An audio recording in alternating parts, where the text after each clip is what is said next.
আজকে যে জুমার নামাজ আমরা পড়তে আসছি, এই জুমাটাই হচ্ছে 2024 সালের শেষ জুমা।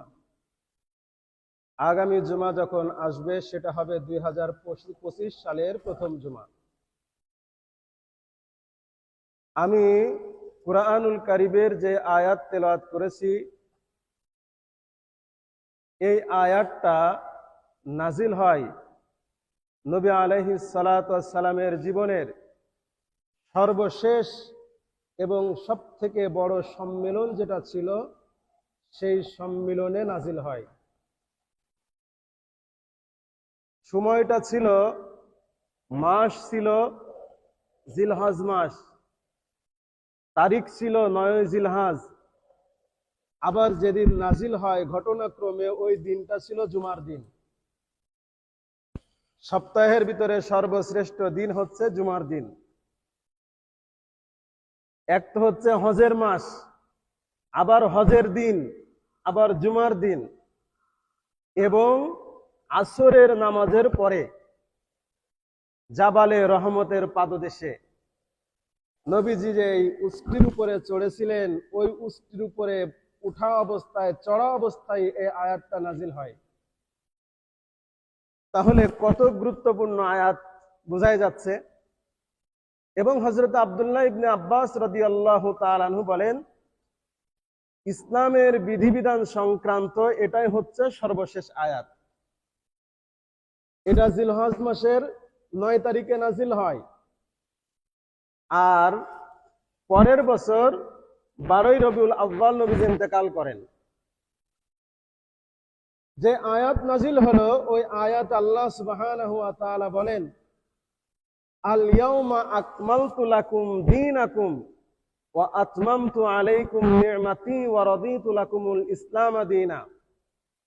আল্লাহ সুবহানাহু ওয়া তাআলা বলেন, আজকে আমি দ্বীনকে পরিপূর্ণ করে দিলাম।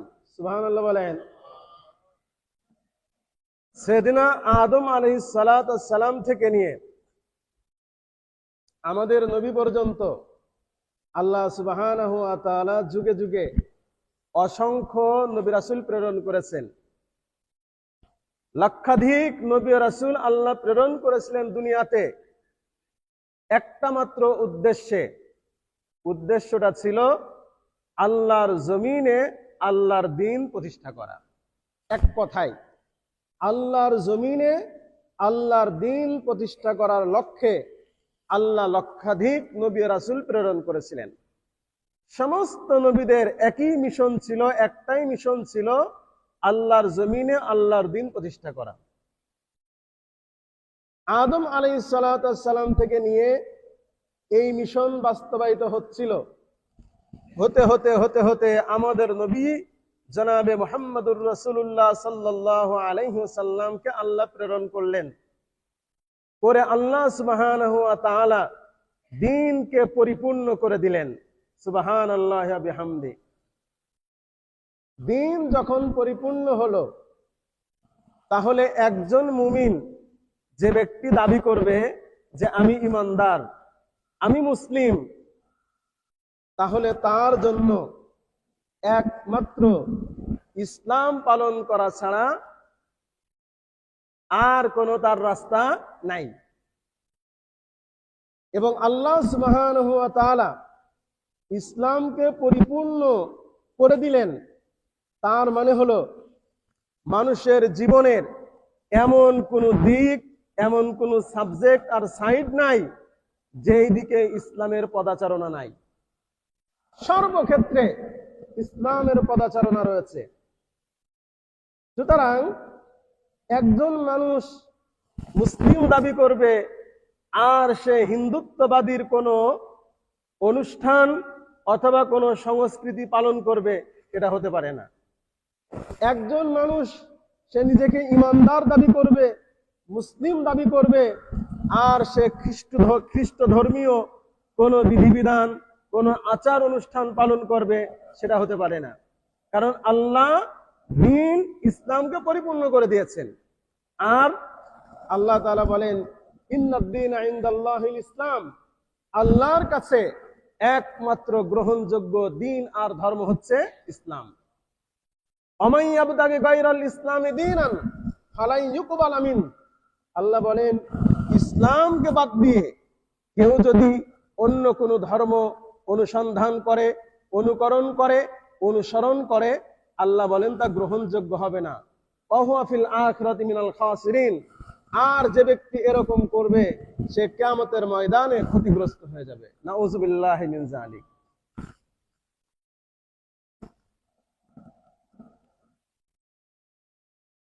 আল্লাহ যখন দ্বীনকে পরিপূর্ণ করে দিলেন, ইসলামকে পরিপূর্ণ করে দিলেন, তাহলে নবী মুহাম্মদুর রাসূলের পরে পৃথিবীতে আর কোন নবী ও রাসূল আসার প্রয়োজনীয়তা আছে? একটা হচ্ছে পূর্ণ, আর একটা হচ্ছে পরিপূর্ণ। পূর্ণ হওয়ার পরেও আরেকটা অপশন বাকি থাকে, সেটা হচ্ছে পরিপূর্ণতা। পরিপূর্ণতা পাওয়ার পরে আর কোনো অপশন বাকি থাকে? থাকে না। তাই সমগ্র বিশ্বের উলামা ইকরামের সর্বসম্মতিক্রমে ফতোয়া, নবী মুহাম্মদুর রাসূলের পরে কিয়ামত পর্যন্ত এই পৃথিবীতে আর কোন নবী ও রাসূল আগমন করবে না। সুতরাং যারা নবী মুহাম্মদুর রাসূলুল্লাহর পরে কোন ব্যক্তি যদি নবুয়তের দাবিদার হয়, নবুয়তের দাবি করে, সে মিথ্যাবাদী, কাযযাব এবং কাফের, তাতে কোনো সন্দেহ নাই। এবং যারা তার অনুসরণ করবে, অনুকরণ করবে, তারাও কাফের, তাতে কোনো সন্দেহ নাই। তাই বাংলাদেশের, শুধু বাংলাদেশ নয়, পুরো বিশ্বেই বর্তমান একটা সমস্যা এবং ফিতনা যেটা চলছে, কাদিয়ানি মতবাদ। আপনাদের জানা আছে না নাই? জানেন তো সবাই। কাদিয়ানি মতবাদ সম্পর্কে সারা বিশ্বের উলামা ইকরামের ঐক্যবদ্ধ ফতোয়া, মির্জা গোলাম আহমদ কাদিয়ানি এবং যারা তার অনুসরণ আর অনুকরণ করে তারা সকলেই কাফের। বলেন, সকলেই কি কাফের? সুতরাং এই কাদিয়ানি সম্প্রদায়ের সাথে বা তাদের কোন ব্যক্তির সাথে একজন মুসলমানের সন্তানের বিবাহ, শাদী, লেনদেন কোনো কিছু হতে পারে না। হ্যাঁ, এর মানে কি এই নাকি যে তারা আমাদের দেশে থাকতে পারবে না? না, আমাদের দেশে হিন্দু, বৌদ্ধ, খ্রিস্টান আছে না নাই? আছে, সকলে আছে। তারাও যদি থাকতে চায়, অন্যান্য অমুসলিমদের মতো তারা এদেশে বসবাস করবে। মুসলমানের নাম ধরে এদেশে বসবাস করার অধিকার তাদের নাই, তারা কাফের। সুতরাং আল্লাহর রাসূলের উপরে যে দ্বীনকে আল্লাহ পরিপূর্ণ করে দিয়েছেন, এই দ্বীনের পরে আর কোন দ্বীন, ধর্ম এবং ধর্মীয় কোন লোক এই পৃথিবীতে আবির্ভাব হবে না। যারা দাবি করবে তারা মিথ্যাবাদী। আল্লাহ রাসূল সাল্লাল্লাহু আলাইহি ওয়াসাল্লাম হাদিস শরীফের মধ্যে বলেই গিয়েছেন, নবীজি বলেন, আমার পরে কমপক্ষে 30 জন মিথ্যা নবুয়তের দাবিদার আসবে। এর ভিতরে একজন হচ্ছে মির্জা গোলাম আহমদ কাদিয়ানি। আল্লাহ তাআলা আমাদেরকে এই ফিতনা থেকে হেফাজত করেন। তাহলে আল্লাহ যে দ্বীন ইসলামকে পরিপূর্ণ করে দিলেন, ধর্মকে পরিপূর্ণ করলেন, তাহলে এই ধর্মের মধ্যে যেরকম ইবাদত বন্দেগীকে আল্লাহ পরিপূর্ণ করে দিয়েছেন, ঠিক তদ্রূপ সংস্কৃতি, অনুষ্ঠান আদি যা আছে সব আল্লাহ পরিপূর্ণ করে দিয়েছেন। আপনি যদি ইসলামকে বাদ দিয়ে আপনি মুসলমান দাবি করেন, আপনি মুমিন দাবি করেন, কিন্তু আপনি ইসলাম বাদ দিয়ে অন্য কোন ধর্মীয় আচার, অনুষ্ঠান, সংস্কৃতি যদি আপনি পালন করেন এবং বিশ্বাস করেন, এর মানে হলো আপনি আল্লাহ তাআলার এই আয়াতের উপরে সন্তুষ্ট না। আল্লাহ যে বললেন, আল ইয়াউমা আকমালতু লাকুম দীনাকুম, আমি দ্বীনকে পরিপূর্ণ করে দিলাম, এই দ্বীন ছাড়া যদি আপনি অন্য কিছু পালন করেন বা অন্য কিছু তালাশ করেন, এর মানে হচ্ছে আপনি আল্লাহর এই বিধানের উপরে সন্তুষ্ট না। আর কোন ব্যক্তি যদি আল্লাহর দেওয়া বিধানের উপরে সন্তুষ্ট না হয়, তার অবস্থা কেমন হবে এটা নিজে আন্দাজ করতে পারছেন কমপক্ষে। আল্লাহ তাআলা রাসূল সাল্লাল্লাহু আলাইহি ওয়াসাল্লাম, আল্লাহ রাসূল সাল্লাল্লাহু আলাইহি ওয়াসাল্লাম ইবাদতের ক্ষেত্রে যখন অন্যান্য ধর্মাবলম্বীদের অনুসরণ, অনুকরণ করতে নিষেধ করেছেন, তখন অন্যান্য বিষয়গুলো তো এটা এমনিতেই বাদ দিতে হবে, বোঝাই যায়। আপনারা আশুরা রোজা রাখেন কিনা? আশুরা, হ্যাঁ, মুহররম মাসের 10 তারিখে রোজা আমরা রাখি কিনা? কয়টা রোজা রাখতে হয়? সুন্নাত হচ্ছে 2টা রোজা রাখা, একটা রাখা হচ্ছে মাকরু। কেন? ইহুদিরাও এই দিনে রোজা রাখতো, তাই নবীজি বললেন ইহুদিরা যেহেতু এই দিনে রোজা রাখে, তাই তোমরা এই দিনে রোজা রাখবে না, হয় তার আগের দিন একটা, পরের দিন একটা, অর্থাৎ 2টা রোজা রাখবে। তো যেখানে ইবাদতের ক্ষেত্রে আপনি কোনো অমুসলিম ইহুদি খ্রিস্টানদের সাথে সাদৃশ্যতা অবলম্বন করতে পারবেন না, সেই ক্ষেত্রে সংস্কৃতির ক্ষেত্রে আপনি কিভাবে পারবেন?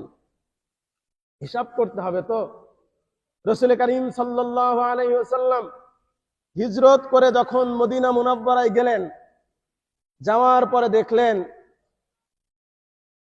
ইহুদিরা, নবীজি যাওয়ার পর দেখলেন মদিনার মানুষেরা একটা সংস্কৃতি পালন করে, একটা অনুষ্ঠান পালন করে।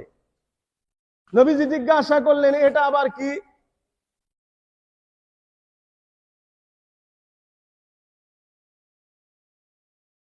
নবী আলাইহিস সালাতু ওয়াস সালাম এই প্রশ্ন করার পরে নবীজিকে জানানো হলো, ইয়া রাসূলুল্লাহ, ইসলামের পূর্বে আমাদের পূর্বপুরুষেরা এই দিনটা পালন করত, তাই আমরাও পালন করি। নবী আলাইহিস সালাতু ওয়াস সালাম বললেন, তোমাদের এই দিন পালন করার কোনো দরকার নাই, আমি আল্লাহ সুবহানাহু ওয়া তাআলার পক্ষ থেকে তোমাদের জন্য দিন নিয়ে আসছি। নবীজি 2টা দিন দিলেন। মনে আছে 2টা দিনের কথা? কি দিন 2টা বলেন তো? ঈদুল আযহা, ঈদুল ফিতর। একটা হচ্ছে কুরবানির ঈদ, আর একটা হচ্ছে রোজার ঈদ। এই 2টা ঈদের দিন নবীজি আল্লাহর পক্ষ থেকে নিয়ে এসে দিলেন পালন করার জন্য। আচ্ছা বলেন তো, আল্লাহ রাসূল সাল্লাল্লাহু আলাইহি ওয়াসাল্লাম আল্লাহর তরফ থেকে যে 2টা দিন, ঈদুল আযহা আর ঈদুল ফিতরের দিন নিয়ে এসে দিলেন, এই 2টা দিন ইসলাম প্রবর্তন করলো, পালন করা হয়, এরা ইসলামের রীতি রেওয়াজে নাকি ইহুদি খ্রিস্টানদের রীতি রেওয়াজে? হ্যাঁ, ইসলামের দেওয়া রীতি এবং রেওয়াজে। দেখুন, প্রত্যেকের প্রত্যেকের আনন্দ উৎসব এক নয়। প্রত্যেকের আনন্দ উৎসব কি নয়? এক নয়। একটা বাচ্চার কাছে যেটা আনন্দের বিষয়, একজন বৃদ্ধর কাছে সেটা আনন্দের বিষয় না, বরং তার কাছে বিরক্তের বিষয়। একজন বাচ্চার কাছে আনন্দের বিষয় হচ্ছে তাকে আপনি মার্কেট থেকে খুব দামি দামি ভালো খাবার এনে দিবেন, এটা কি তার কাছে আনন্দের বিষয়? না। একটা বাচ্চার কাছে আনন্দের বিষয় হচ্ছে আপনি বাবা অথবা ভাই আর যে হন না কেন, তার জন্য বাজার থেকে ভালো ভালো খেলনা নিয়ে এসে দেবেন। এটা হচ্ছে তার কাছে সব থেকে আনন্দের বিষয়। একজন বৃদ্ধের কাছে এটা কি আনন্দের বিষয়? বরং ওকে যদি বলেন খেলনা আনার জন্য, সে আরো বিরক্ত হবে, বলবে যে খালি খামাখা কিছু টাকা পয়সা নষ্ট হচ্ছে। তার মানে হলো সবার আনন্দ সমান নয়। একই ধর্মের অনুসরণ অনুকরণ করার পরেও যদি প্রত্যেকের আনন্দ আর উদযাপন সমান না হতে পারে, তাহলে বিভিন্ন ধর্মের মানুষের আনন্দ উৎসব কখনো এক আর সমান হতে পারে না। বুঝতে হবে আমাদের বিষয়গুলা। এরকম উৎসব আর দিন যেগুলা পালন করা হয়ে থাকে বা বিভিন্ন সময়ে পালন হয়ে থাকে, যেগুলো অমুসলিমরা পালন করত, সেগুলো এখন আস্তে আস্তে মুসলমানদের মধ্যে চলে আসছে। এরকম একটা রাত্রি একটি অনুষ্ঠান উদযাপনের মাধ্যমে পালন করা হবে। কবে? কেউ জানেন না? মুখস্থ জানে কে? 31st নাইট, অর্থাৎ ডিসেম্বর মাসের 31 তারিখের দিবাগত রাত্রে রাত 12টার পরে 0 আওয়ারে একটা অনুষ্ঠান এদেশের শুধুমাত্র হিন্দু বৌদ্ধ খ্রিস্টানদের ছেলেমেয়েরাই পালন করবে। কথা বলেন না কেন? কারা করবে? আমার মতো আপনার মতো নামধারী মুসলমানদের ছেলে সন্তানরাই পালন করবে। এই যে 31st নাইট আপনি পালন করতে গেলেন, এখন তো শুধুমাত্র এই যুবক যুবতীরাই পালন করে না, এখানে বৃদ্ধরাও পালন করে, বয়স্করাও পালন করে। কেন? একটু অনুষ্ঠানে গেলেন, উনি একটু সংস্কৃতি পালন করতে গেলেন। দোস্ত, আপনি তো সংস্কৃতি পালন করতে গেলেন, শয়তান আপনাকে শুভনীত করে আপনার কাছে দেখাইলো আপনি সংস্কৃতি পালন করতে গেলেন, কিন্তু আপনি প্রকারান্তরে একটি শিরিক কাজ করার জন্য গেলেন। মনে রাখবেন, কান খুলে মনে রাখবেন, প্রত্যেকটা সংস্কৃতি প্রত্যেকটা ধর্মের একটি অংশ। ঈদুল আজহা, ঈদুল ফিতর, লাইলাতুল কদর, লাইলাতুল বারাত, এগুলো আমাদের ধর্মের অংশ কিনা? আমাদের ধর্মের অংশ। আপনি যে 31st নাইট পালন করতে গেলেন, এটাও তো কোনো না কোনো এক ধর্মের অংশ, হয়তো আপনি জানেন না তাই।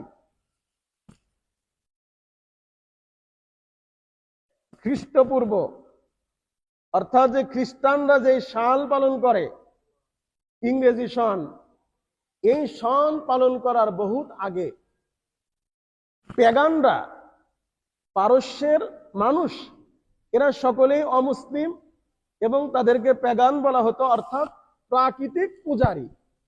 ওরা সব কিছুর পূজা করত, সূর্যের পূজা করত, নক্ষত্রের পূজা করত, শীতের পূজা করত, গরমের পূজা করত, বিভিন্ন পূজা পার্বণ করত। ওদের একটা মূর্তি ছিল,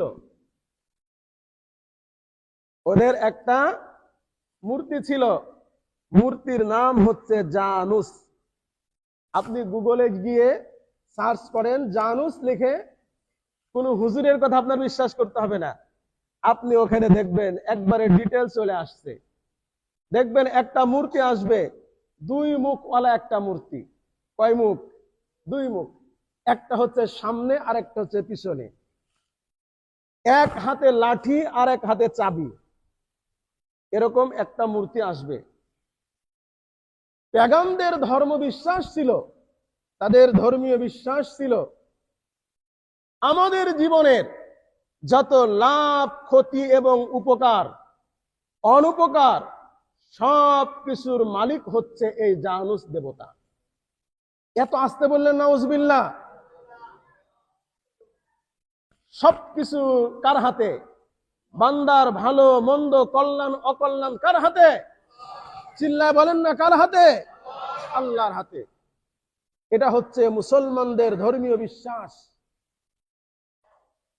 এখন তো আমাদের মধ্যে কিছু মানুষ মাথায় টুপি পরে একবারে হাসান বসরি সাইজে, আবার কিছু মহিলারা পর্দা পুশিদা করে মাথায় ঘোমটা দিয়ে রাবিয়া বসরি হয়ে তারাও মাজারের কাছে গিয়ে অনেক কিছু চায়। চায় না? চায় না? কোন মাজারওয়ালার কিছু করার ক্ষমতা আছে? এটা বিশ্বাস করেন আপনারা? নাউযুবিল্লাহি মিন যালিক।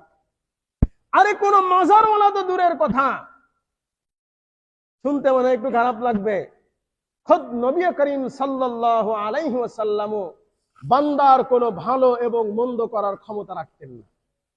কেমন কেমন লাগছে না? হ্যাঁ, কেমন কেমন লাগছে? তো চলেন কোরআন শরীফের কাছে যাই। সূরা আরাফের 188 নম্বর আয়াত, 188, 9 নম্বর পারা, 14 নম্বর পৃষ্ঠার একবারে শুরুর আয়াত। নবীজিকে আল্লাহ বলাচ্ছেন, হে নবী আপনি বলেন, কুল লা আমলিকু লিনাফসি নাফআ ওয়ালা দাররা ইল্লা মা শা আল্লাহ। নবী আপনি বলেন, আমি তোমাদের জন্য তো দূরের কথা, আমি নবী তো আমার নিজের জন্যই ভালো এবং মন্দের ক্ষমতা রাখি না। নবীজি নিজে বলছেন, আল্লাহ বলাচ্ছেন নবীজিকে আপনি বলেন যে আমি আমার জন্য কোনো ভালো এবং মন্দের ক্ষমতা রাখি না। যেই নবী নিজের জন্য ভালো মন্দের ক্ষমতা রাখে না, উনি আবার আরেকজনের ভালো মন্দের ক্ষমতা কেমনে করে রাখবেন? তাহলে এই পৃথিবীতে ভালো মন্দ যা কিছু ঘটে কোথা থেকে? ইল্লা মাশা আল্লাহ। সমস্ত ক্ষমতা আল্লাহর হাতে। আল্লাহ ভালো কিছু করতে চাইলে করেন, কল্যাণ করতে চাইলে করেন, অকল্যাণ করতে চাইলে করেন। তাহলে কল্যাণ অকল্যাণের চাবিকাঠি একমাত্র কার হাতে? না মাজারওয়ালার হাতে, পীরের হাতে, বাবার হাতে, কোনো কারোর হাতে নয়, একমাত্র আল্লাহর হাতে। এটাই হচ্ছে মুসলমানদের ধর্মীয় বিশ্বাস। এই জানুস দেবতা, পেগামদের ধর্ম বিশ্বাস ছিল মানুষে আমাদের জন্য কল্যাণ অকল্যাণের মালিক হচ্ছে এই জানুস দেবতা। তাই তারা বছরের শেষের রাত্রে রাত 12টা বাজার আগ মুহূর্তে ওরা এই মূর্তির পিছনের মুখের কাছে যেত, যে তারা তার কাছে কৃতজ্ঞতা প্রকাশ করত, থ্যাঙ্কস জানাইতো যে আমাদের এই গত 1 বছরের যত কল্যাণ হয়েছে সবগুলা তোমার কারণে হয়েছে। নাউজুবিল্লাহ বলেন। এরপরে ঠিক রাত 12টা যখন বেজে যেত, তখন তারা এই জানুস দেবতার সামনের মুখের কাছে যেত, যে তারা তার প্রশংসা করত এবং তার কাছে প্রেয়ার করত, প্রার্থনা করত যে তুমি আমাদের যেহেতু ভালো এবং মন্দের ক্ষমতা রাখো, সুতরাং আগামী 1 বছর যেন আমরা খুব ভালো থাকতে পারি। এই মর্মে তারা প্রার্থনা করত এই জানুস দেবতার কাছে। তাহলে যখন এই 31st নাইটের এই অবস্থা, এটা জানার পরে একজন মুসলিম আর মুসলমান কখনো এই 31st নাইট পালন করতে পারে? আমার এই সংক্ষিপ্ত আলোচনার দ্বারা আপনাদের এতটুকু বুঝে আসছে কিনা যে এই 31st নাইটের সাথে শিরিক সংমিশ্রিত, শিরিক জড়িত। এবং শুধুমাত্র তাই না, এই রাত্রে আরেকটা স্লোগানও তো দেওয়া হয় না, হয় না? যারা পালন করে ওরা জানে, একটা স্লোগানও দেয়, যেই স্লোগানটা হচ্ছে শিরিক মিশ্রিত। একটা কবিতার লেখক হচ্ছে রবীন্দ্রনাথ ঠাকুর। রবীন্দ্রনাথ ঠাকুর যত কবিতা লিখেছে তার 2টা দিক, হয় প্রেম না হয় প্রার্থনা। 2টা দিকের কবিতা তার, হয় প্রেম অথবা প্রার্থনা। তার একটা প্রার্থনামূলক কবিতার মধ্যে সে লিখেছে, কি লিখেছে? একবারে শেষের লাইন যেটা আমি সেটাই শোনাচ্ছি। অগ্নি স্নানে শুচি হোক ধরা, অগ্নি স্নানে শুচি হোক ধরা, মানে আগুন দিয়ে ধুয়ে মুছে সবগুলা পবিত্র হয়ে যাক। আগুন দিয়ে পাক পবিত্র হওয়া, এই বিশ্বাস মুসলমানদের, তাদের হিন্দু ভাইদের বিশ্বাস। এটা তাদের জায়গায় তারা করুক, এরা মুসলমান তো বিশ্বাস করতে পারে না। একজন মুসলমানের পাক পবিত্রতার মাধ্যম হচ্ছে হয় ওযু, না হয় গোসল, না হয় তায়াম্মুম। আর যদি গুনাহ থেকে তার অন্তরাত্মাকে পবিত্র করতে চায় তাহলে তার মাধ্যম হচ্ছে ইস্তেগফার।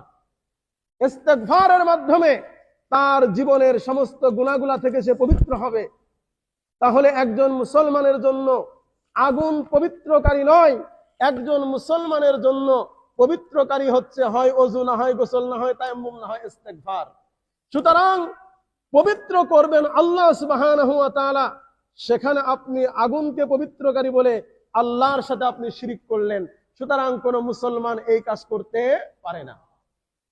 এরকম কম পক্ষে 8-10টা কারণ দেখানো যাবে, যেই কারণগুলাতে এই 31st নাইট পালন করা একজন মুমিনের জন্য, একজন মুসলমানের জন্য সম্পূর্ণ হারাম এবং নাজায়েজ। কোন মুসলমান, কোন মুমিন এই ধরনের কাজের মধ্যে অংশগ্রহণ করতে পারে না। করবেন কেউ? এই আজকের আলোচনা শোনার পরে কোন যুবক, কোন যুবতী পালন করবে? কোন বাপ মা তার সন্তানকে পালন করতে দিবেন? 1টা টাকাও দিবেন না। হ্যাঁ, এই যে 31st নাইট আপনি পালন করতে গেলেন, যেই যুবক যুবতীগুলা পালন করতে গেল, 1 নম্বর হারাইলো ঈমান। কি হারাইলো? ঈমান হারালো। দোস্ত, ওই অবস্থায় যদি কারোর মৃত্যু হয়ে যায়, সে কি ঈমান নিয়ে মৃত্যুবরণ করতে পারবে? আরে কার কখন আসে তো বলা যায় না। এখন দেখছেন না, ইন্টারনেটের কারণে অনেক সময় দেখা যাচ্ছে খতিব সাহেব খুতবা দিচ্ছেন, ওই অবস্থায় তার ইন্তেকাল হয়ে গেছে। দেখেছেন না? দেখেন নাই? নামাজে সেজদাতে যাচ্ছে, ওই অবস্থায় ইন্তেকাল হয়ে গেছে। গতকালে শুনলাম বগুড়াতে এক মাহফিলের মধ্যে ওয়াজ চলাকালীন অবস্থায় একজন শ্রোতার মৃত্যু সেখানে হয়ে গেছে। তাহলে পরে মৃত্যু আসার কোনো টাইম টেবিল নাই। ও দোস্ত, তুমি যে 31st নাইট পালন করতে গেলে ওই অবস্থায় আল্লাহ না করুক মৃত্যু তোমার হয়ে যায়, ঈমান নিয়ে তুমি কবরে যেতে পারবে না। তুমি বেঈমান হয়ে কবরে যাবে, বেঈমান হয়ে কবরে গেলে তার স্থান জাহান্নাম ছাড়া আর কোথাও হবে না। এই রাত্র পালন করতে গিয়ে একদিকে মানুষ যেভাবে টাকা পয়সা হারাচ্ছে, আর একদিকে যুবক যুবতী তার ইজ্জত সম্ভ্রম সবকিছু হারিয়ে থেকে আসছে না। এই 31শে ডিসেম্বরের পরের দিনই দেখবেন, জানুয়ারির 1ম তারিখে পত্রিকা আসলে দেখবেন কোথায় মেয়েরা তাদের ইজ্জত হারিয়েছে। একটা মেয়ের উপরে 8-10 জন যুবক হুমড়ি খেয়ে পড়েছে, তার জীবন শেষ করেছে, যৌবন শেষ করেছে। এই ইতিহাসটা আমাদের সামনে আছে। আপনার পাওয়ার কিছু এখানে নাই, সবকিছু শুধুমাত্র দেওয়ার আর দেওয়ার। পক্ষান্তরে অপরদিকে আপনি লক্ষ্য করেন, ইসলাম আপনাকে একটা রাত্র নয়, 2টা রাত্র নয়, একটা নাইট নয়, 2টা নাইট নয়, আল্লাহ সুবহানাহু ওয়া তাআলা আপনাকে 365টা রাত্র দিয়েছে। যেই রাত্রে আপনি ইচ্ছা করলেই আপনার জীবনের সবকিছু আল্লাহ তাআলার কাছ থেকে নিতে পারেন। পারেন না? আল্লাহ রাসূল সাল্লাল্লাহু আলাইহি সাল্লাম হাদিস শরীফের মধ্যে বলেছেন, পুরা রাত্র নয়, পুরা রাত্র তোমাকে জেগে থাকতে হবে না। অর্ধরাত্রি, রাতের শেষ অংশে 1 ঘন্টা 2 ঘন্টা বাকি আছে, তুমি 2-4 রাকাত তাহাজ্জুদের নামাজ পড়ে আল্লাহ সুবহানাহু ওয়া তাআলার কাছে হাত পাতো। আল্লাহ সুবহানাহু ওয়া তাআলা তো তোমার জন্য দরজা খুলে রেখেছেন ফজর হওয়া পর্যন্ত। তুমি অসুস্থ, সুস্থতার কথা বলো। তুমি দরিদ্র, ধনী হওয়ার কথা বলো। তোমার গুনাহ হয়ে গেছে আমলনামায়, গুনাহ মাফ পেতে চাও, তুমি আল্লাহর কাছে বলো। আল্লাহ তাআলা তোমার যা কিছু প্রয়োজন সবগুলো দেওয়ার জন্য আল্লাহ তার দরজা খুলে রেখেছেন। এরপরেও 365 রাত্রের মধ্যে আল্লাহ সুবহানাহু ওয়া তাআলা কিছু স্পেশাল রাত্র দিয়েছেন কি দেন নাই? এই স্পেশাল রাত্রগুলোর মধ্যে হচ্ছে একটা রাত্র হচ্ছে লাইলাতুল কদর। আল্লাহ সুবহানাহু ওয়া তাআলা লাইলাতুল কদর সম্পর্কে বলেন, লাইলাতুল কদরি খায়রুম মিন আলফি শাহর। আল্লাহ সুবহানাহু ওয়া তাআলা বলেন, বান্দা, আমি রব্বুল আলামিন তোমাদের জন্য একটা মাত্র রাত্র দিয়ে রাখলাম। তামাম বছর নয়, তামাম রাত্র নয়, একটা রাত্র দিয়ে রাখলাম। একটা রাত্র যদি তুমি ইবাদত করে কাটাইতে পারো, আমি রব্বুল আলামিন তোমার আমল নামায় 1000 রাত্র ইবাদত করার থেকে উত্তম প্রতিদান দিয়ে দিব। তুমি গুনাহগার। আল্লাহর রাসূল সাল্লাল্লাহু আলাইহি ওয়াসাল্লাম হাদিস শরীফের মধ্যে বলেন, রব্বুল আলামিন সন্ধ্যা হওয়ার, বেলা ডোবার সাথে সাথে প্রথম আসমানে নেমে এসে বান্দাদের দিকে বিশেষ নজর দিয়ে আল্লাহ বলতে থাকেন, আলা মিন মুস্তাগফিরিন ফাগফির আলা। আছো কেউ ক্ষমা প্রার্থনাকারী? আমি রব্বুল আলামিনের কাছে ক্ষমা চাও, আমি আল্লাহ তোমার জীবনের সমস্ত গুনাহগুলো মাফ করে দিব। আলা মিন মুস্তারজিকিন ফারজুকালা। আছো কেউ অভাবী? আমি রব্বুল আলামিন রহমতের দরজা খুলে রেখেছি, 1 ঘন্টা 2 ঘন্টার জন্য নয়। সন্ধ্যা হয়েছে খুলে দিয়েছি, সূর্য উঠে যাবে বন্ধ করে দিব। আছো কেউ অভাবী? আমি রব্বুল আলামিনের কাছে অভাব মোচন করার কথা বলো, আমি রব্বুল আলামিন তোমার জীবন থেকে অভাব দূর করে দিব। আছো কেউ অসুস্থ ব্যক্তি? তাম দুনিয়ার ডাক্তার দেখানো শেষ হয়ে গেছে, ডাক্তাররা তোমাকে নিরাশ করে দিয়েছে, তুমি সুস্থ হতে পারবা না, একমাত্র মরণ ছাড়া তোমার কোনো রাস্তা নাই। কিন্তু আমি রব্বুল আলামিন শেফা দানকারী, আমার কাছে তুমি বলো, আমি রব্বুল আলামিন ইচ্ছা করলে তোমাকে আমি পরিপূর্ণ সুস্থ করে দিতে পারি। দিলেন আল্লাহ তাআলা লাইলাতুল কদর, আরেকটা দিলেন লাইলাতুল বারাত, শবে বরাতের রাত্র। এরপরে রব্বুল আলামিন আরো 2টা রাত্র দিলেন, 2 ঈদের রাত্র। নবীজি বলেন, যেই ব্যক্তি 2 ঈদের রাত্রে ইবাদত করবে, যেদিন সমস্ত মানুষের অন্তর মারা যাবে, ওই ইবাদতকারীর অন্তর মরবে না। এরপরে রব্বুল আলামিন দিলেন আরো 9টা রাত্র, জিলহজ মাসের 1 তারিখ থেকে নিয়ে 9 তারিখ পর্যন্ত। আল্লাহ রাসূল সাল্লাল্লাহু আলাইহি সাল্লাম হাদিসের মধ্যে বললেন, যেই ব্যক্তি জিলহজ মাসের 1 তারিখ থেকে 9 তারিখ পর্যন্ত রোজা রাখবে, তার আমলনামার মধ্যে আল্লাহ রাব্বুল আলামিন প্রতিদিনের রোজার বদৌলতে 1 বছর রোজা রাখার সওয়াব আল্লাহ তাআলা দান করবেন। আর প্রতি রাত্র ইবাদত করার কারণে আল্লাহ তাবারক ওয়া তাআলা তার আমলনামার মধ্যে লাইলাতুল কদরে ইবাদত করার সমপরিমাণ সওয়াব আল্লাহ তাআলা দান করবেন। দোস্ত, আল্লাহ তাআলা 365 বছরে 365 রাতের মধ্যে আল্লাহ তাআলা 13টা রাত্র দিলেন বান্দার জন্য। কত দামি রাত্র দিলেন। এরপরেও যুবক তোমার জন্য হলো না, তুমি সেই খ্রিস্টানদের দেখানো, এই ইহুদিদের দেখানো, পেগানদের দেখানো একটা রাত্র তুমি পালন করতে গিয়ে তোমার ঈমান শেষ করলে, তোমার যৌবন শেষ করলে, তোমার জীবন শেষ করলে, তোমার অর্থ শেষ করলে, তুমি নাকাম হয়ে গেলে। আর ওই অবস্থায় যদি তোমার মৌত হয়ে যায়, জাহান্নাম ছাড়া তোমার কোনো রাস্তা নাই। এজন্য আজকের এই জুমা থেকে আমাদের এই মসজিদে যত যুবক আছে, মাইকের আওয়াজ যত দূর পর্যন্ত যাচ্ছে, সবার কাছে আহ্বান হচ্ছে, সজ্ঞানে স্বেচ্ছায় কেউ এই 31st নাইট নামক এই অভিশপ্ত রজনী পালন করার জন্য কেউ যাব? জোরে বলেন না কেন যাব? ইনশাআল্লাহ আল্লাহ আমাদের সবাইকে তৌফিক দান করেন। আখিরু দাওয়ানা আলহামদুলিল্লাহি রাব্বিল আলামিন। যারা সুন্নাত